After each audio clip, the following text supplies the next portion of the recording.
subscribers around the globe.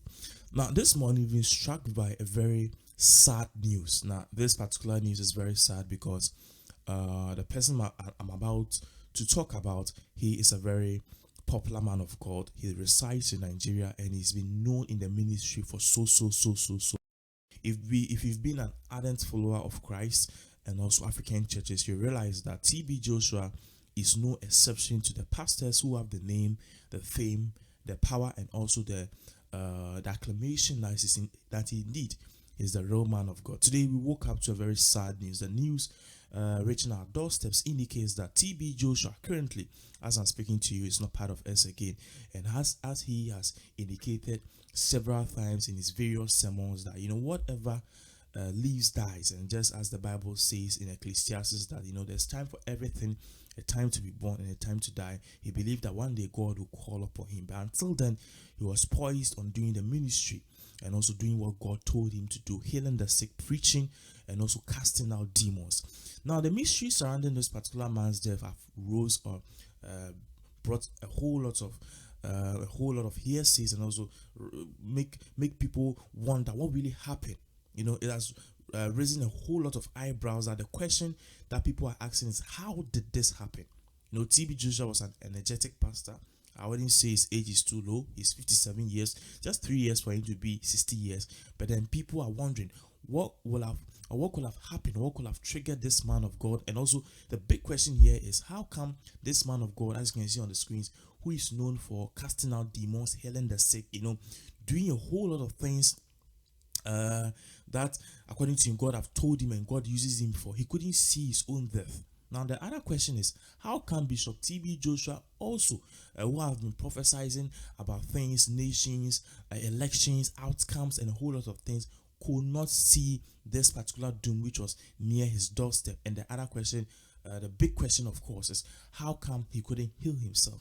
Well, this question is it's dicey, because if you only look at it critically, you realize that a doctor cannot cure himself, and definitely God may be using him, but then I don't think that he has a power to also cure himself or see all the things. The Bible said the secret things are for him only. Now, let's look at before we go and actually look into the history of this man and what happened to this day, or the turn of events that led to this particular untimely demise. I'm talking about the term or the turn of events, because he lived a certain kind of lifestyle. He had a history.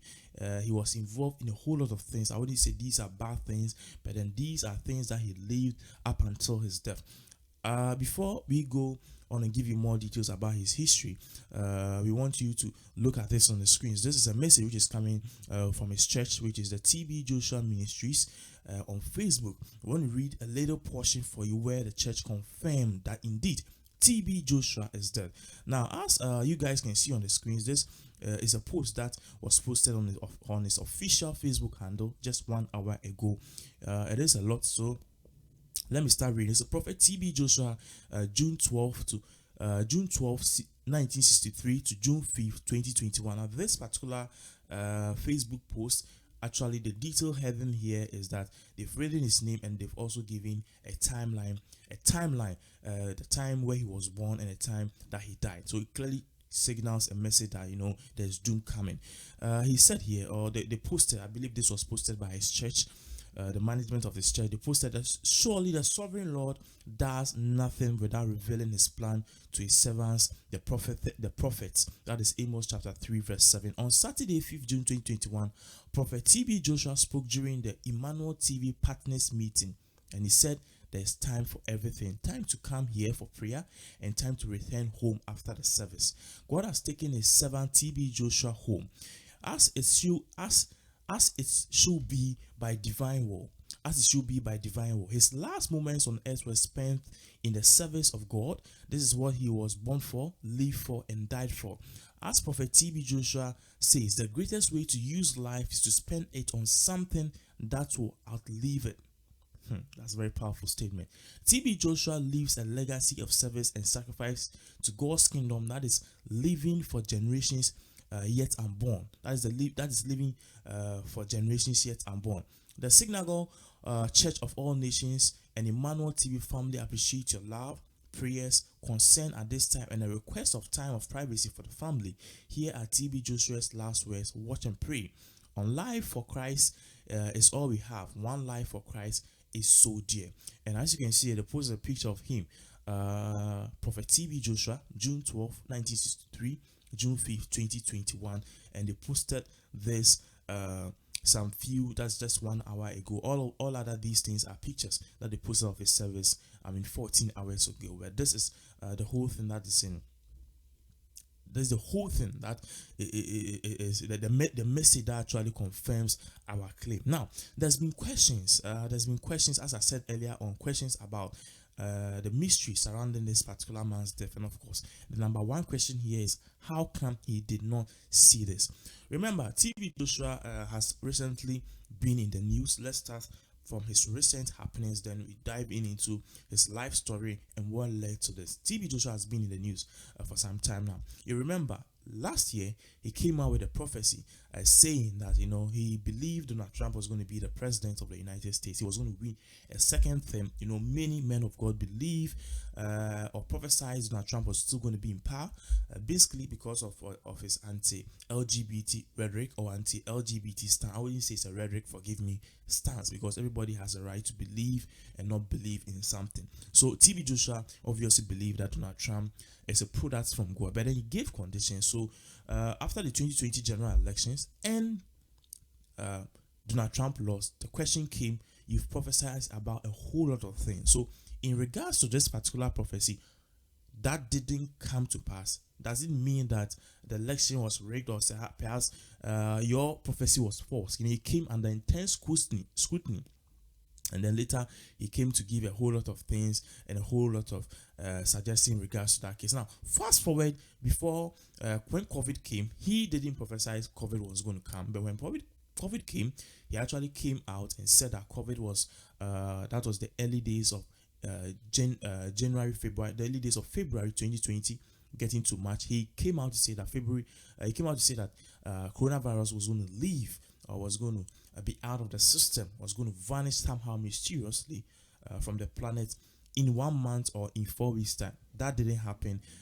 Just as we all witness, the virus has been in existence, and it has celebrated its 1 year anniversary. It's getting to 2 years. So that was just one of the intense scrutiny this particular man of God actually or was involved in just last year, and he came out to speak that he said the virus was going to go, but he didn't state the day and time it was going to go. But regardless, they are men of God, so they can see things and see it as it is. The fact that God doesn't lie, God can reveal something to you and then later on change his mind. Who are you? You are just a servant. So these were just some of the various messages that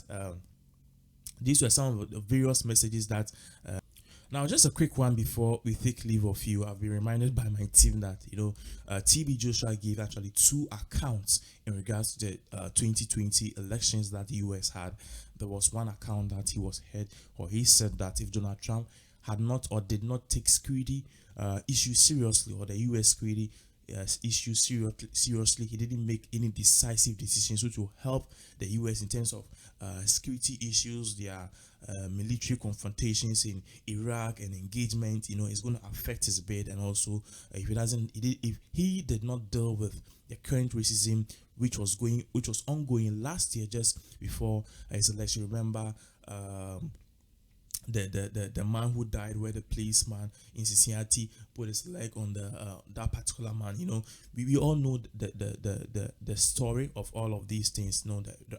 The uprisings of the Black Lives Matter. Information I'm getting is that he actually gave a warning that if all of these issues were not solved, perhaps Donald Trump was going to lose. So these prophets, they give actually 2 accounts that God actually tells you can win if you do this and that, and God can also tell you, or they will tell you that you can also lose if you refuse to do this and that and that. So in TB Joshua's account, these were the various points that we got.